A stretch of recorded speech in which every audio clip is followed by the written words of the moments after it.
PD rescue is just arriving here on the scene, also with the unit. They opened fire. Look at them. They're aiming their fire now. They're working towards us.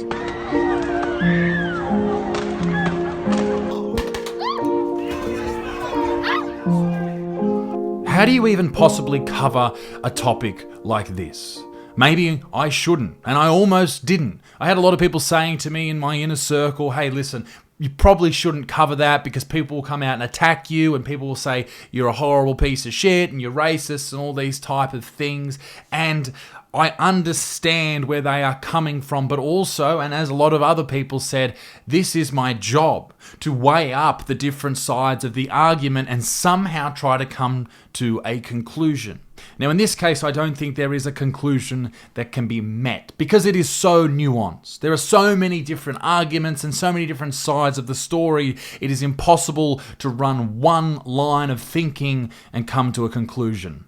But I will do my best. Also, I waited a week to post this. If I was a proper YouTuber, I would have pounced on it immediately and put up a video 7 days ago. That would have helped me with the algorithm and got more views and all that bullshit, but I wouldn't have had the full story. And maybe even now I don't have the full story, but at least I've given it 7 days to grow, and these are the facts that we know now. It was important not to rush this story. We needed to give it justice because this is what this entire thing is about.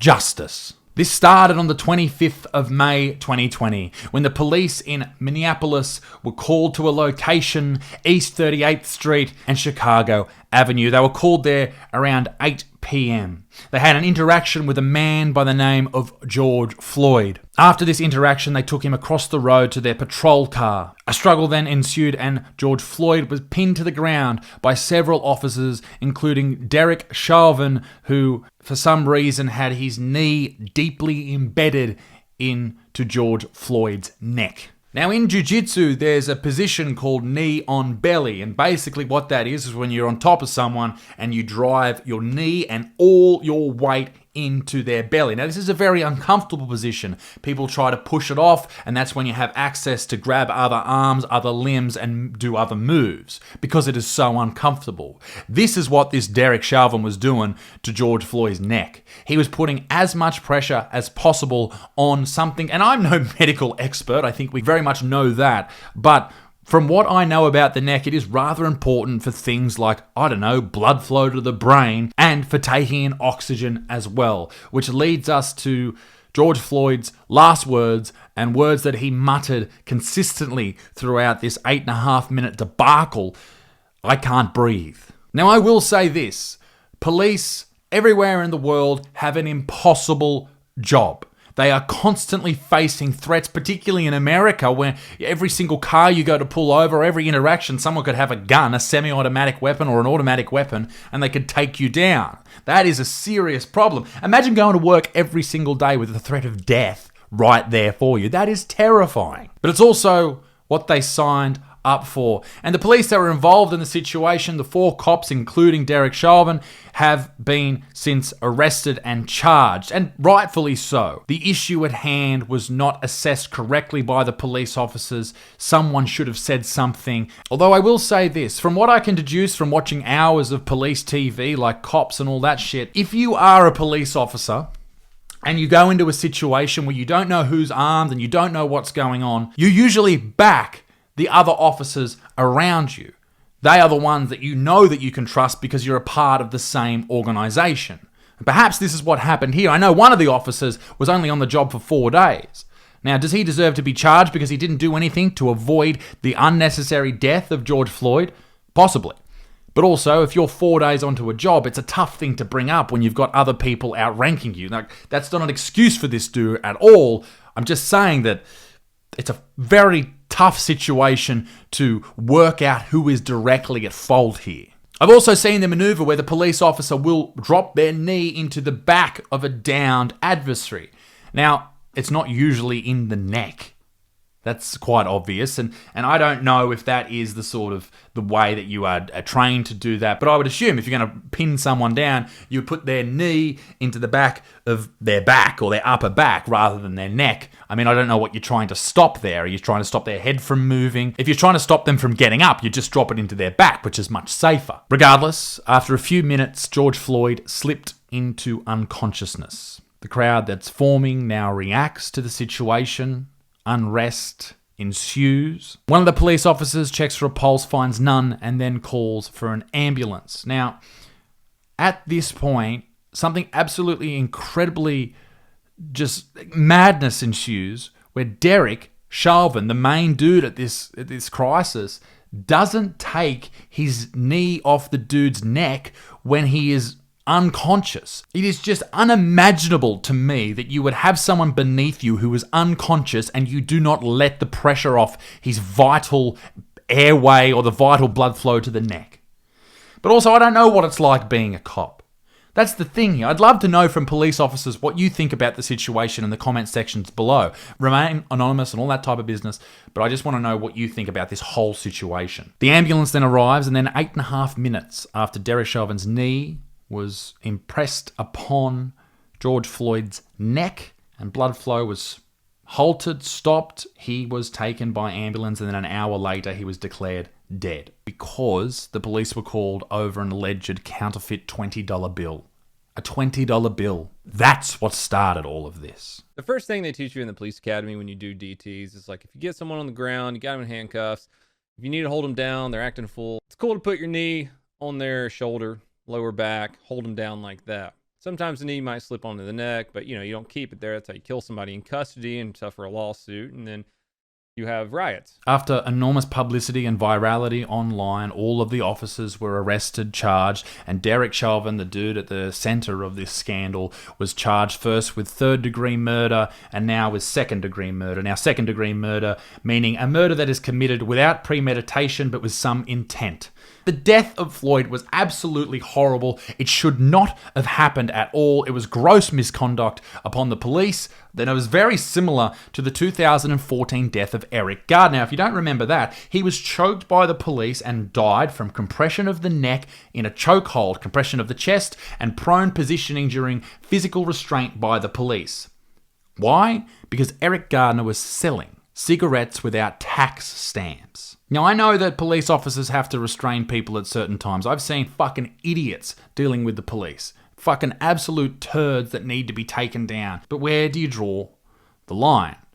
Where is the line between a proper arrest and something that is overstepping the mark? Now, here's the big question. Would George Floyd or Eric Garner be treated by the police in this way if they were white? Many people would say no because the police are racist. I would say potentially, and it depends. The police as a whole are not racist. That is absolutely insane to say that a whole group of people, there are 800,000 police officers in the United States, to say they are all racist is ridiculous. But racism no doubt exists amongst the ranks, and that is reprehensible. And hopefully over the last week, the events that have transpired will address that. That is everyone's hope. But something that people do not want to talk about, and it is not in the narrative at all, is that white people also die in custody. This happens all the time. Tony Timper was suffocated by the police in a very similar fashion to George Floyd. He even screamed, "You're going to kill me," and they did. During the video, and I'll play a little bit of it, they joked around, and it's fucked up to see. Tony! Tony! Back to school. Wake up. I don't want to go to school, Mom. There was also this tweet, and the sources backed it up from the FBI. For every 10,000 black people arrested for violent crime, 3 are killed, and for every 10,000 white people arrested for violent crime, 4 are killed. Now, this goes against the whole narrative. This isn't saying that racism doesn't exist. It's just saying that police make mistakes, regardless of your skin colour. And this doesn't get reported at all. A black police officer killed a white Australian woman. He shot her in the chest and killed her. She was barefoot and unarmed. Now, this isn't saying that he was racist against white people. It's saying that he made a mistake. He ended up taking her life and he was sentenced to prison time, I think 12 and a half years. This constant conversation about racism has raised so many questions. Why is racism still a thing? Well, tribalism, passed down through long dead ancestors, where wars were waged between different tribes and strangers were people who arrived on each other's shores of different colours. They looked different. That's what separated people back in the day. And I think it's this tribalism that for some people seeps through. I remember a video about the best of cops, the best of the TV show, the best takedowns it was called, and a large fat woman, or large fat white woman, was running with a huge butcher's knife, and the police officer tackled her, and during that fury, if that's even a word, the knife ended up right in her guts, this huge butcher's knife. The reason I bring that up is to show you that a lot of the time, police officers make split-second decisions, and that's not what happened in George Floyd's case, but they do make split-second decisions, and they come out of it looking horrible, and there's horrible consequences, but that is also part of the job. Once again, it is an impossible job. Police officers are humans, and that must be recognised. After Floyd's death went viral, protesters hit the streets. And possibly rightfully so. The world at large saw a great injustice. One of the things that crossed my mind when I first heard about George Floyd's death was, surely this isn't all caused by racism.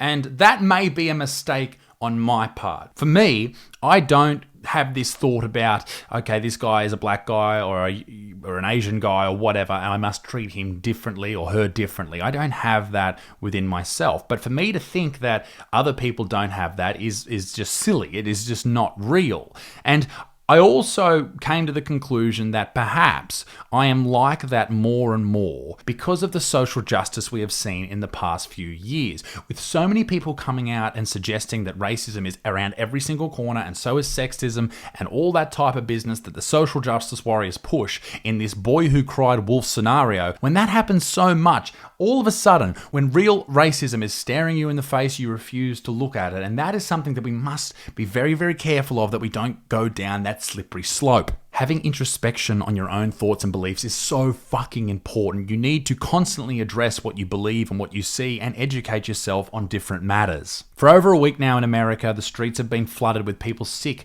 of systemic racism. And it exists in America, exists in Australia, within government and non-government organisations. For example, in America, for a number of years, black people couldn't get home loans in white neighbourhoods. That is fucked up, but that is the truth. People protesting is wonderful. If you see injustice in the world, if you want change, then be the change you want in the world. Demonstrate.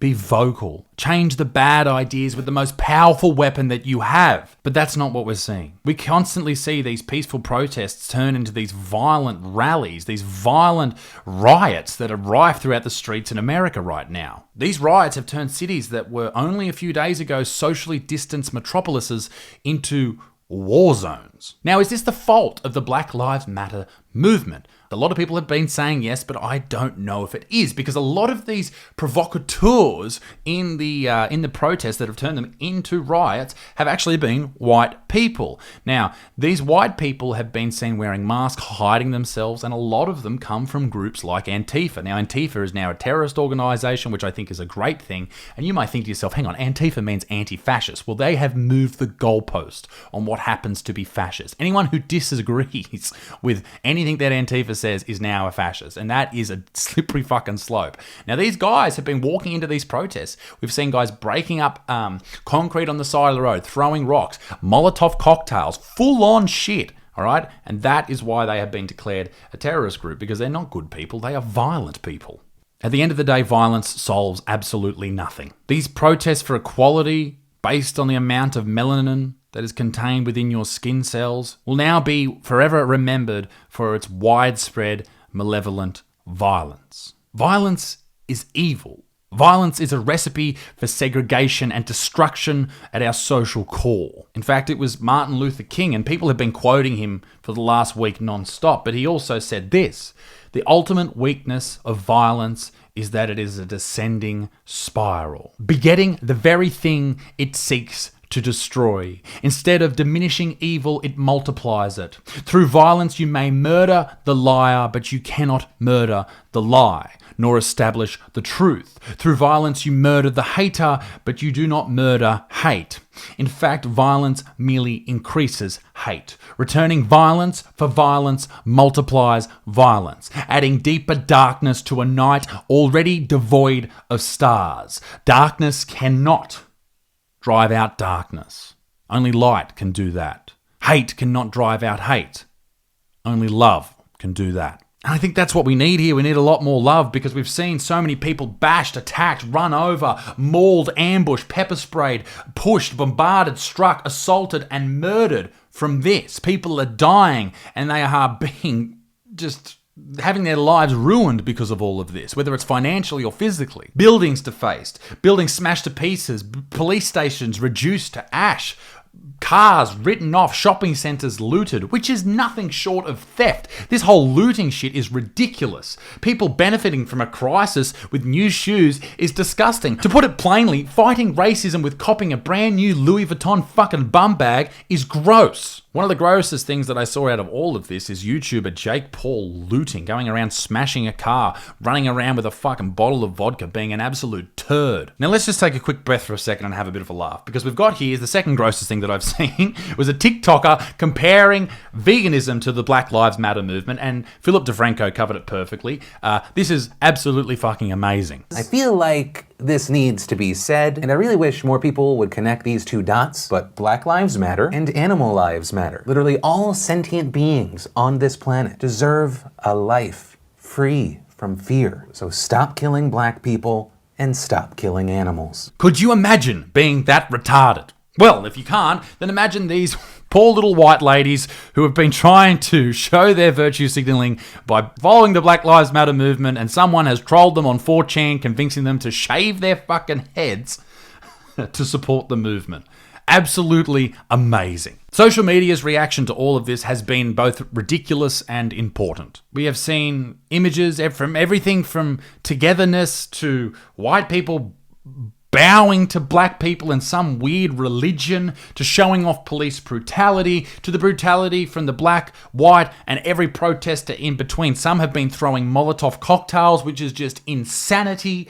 People have been burning down people's businesses, both black and white people's business, and every other faction of society. People smashing people's windows in their houses while they're in there. I saw one guy giving the thumbs up playing a game of beer pong, and the windows just smashed. This is a crazy situation to have in your neighborhood. Horrifyingly, a former police captain who happened to be a black officer was shot dead trying to stop looters. What is absolutely hilarious about all of this is if you were on Instagram and you didn't post about it, then that made you automatically racist. Even though the Black Lives Matter movement found out the next day that posting black squares on your Instagram was actually a terrible idea because it was pushing down in the algorithm their important messages and showing some of the good things that was actually happening. And there are good things that was happening. It wasn't all negative. Like, there was a lot of great things that happened because of these protests. People were coming together. But I think the media, as we all know, will only show the terrible things. But here's the worst thing that can come from this whole situation is racial tension. It's almost a civil war in places across the world right now. There are protests, violent protests, riots through the streets of not only almost 50 different states in America, but also in Paris and the UK, and there's ones happening in Australia as well. This is dangerous because it's putting white against black, and division is just so bad. It's so bad for society. The one thing that fucking pisses me off the most is that there are people out there that actually give a shit if you're black, or if you're white, or if you're Asian, or any of that shit. Who gives a fuck where someone comes from or where their ancestors come from? Who gives a fuck? Honestly, this is ridiculous. I hate that I get lumped in with all these racist people and all that shit, because that's genuinely not who I am. Like, I get lumped in with that shit. I get called a fascist, all that shit, for just because I speak out against social justice warriors and those fucking idiots. That's not who I am. I want to see everybody happy. I will call it how I see it, and I'm sure there's people who hate this video because I was not negative enough against Black Lives Matter, and there'll be people here who are unhappy with the video because I was too pro-white, and fuck all of you. protesting and rioting in the streets is not the best way to get an outcome that you want. But also, ignoring it is not the best way to get an outcome you want. We shouldn't be fighting. We should be coming together as a people. Right now, we're fighting some fucking disease that's killing people. And there might be a world war coming up. Who fucking knows? Shit usually comes in threes. People are talking about an asteroid coming through. And I'm freaking the fuck out. But I wanted to end this video on a positive note. And I wanted to show you all this. But before I do, thanks for watching. I hope you enjoyed the video. If you did, leave it a like and make sure you subscribe. But this is the best way to end this video. Everybody love everybody. Let's all fucking hug it out when this stupid fucking pandemic is over.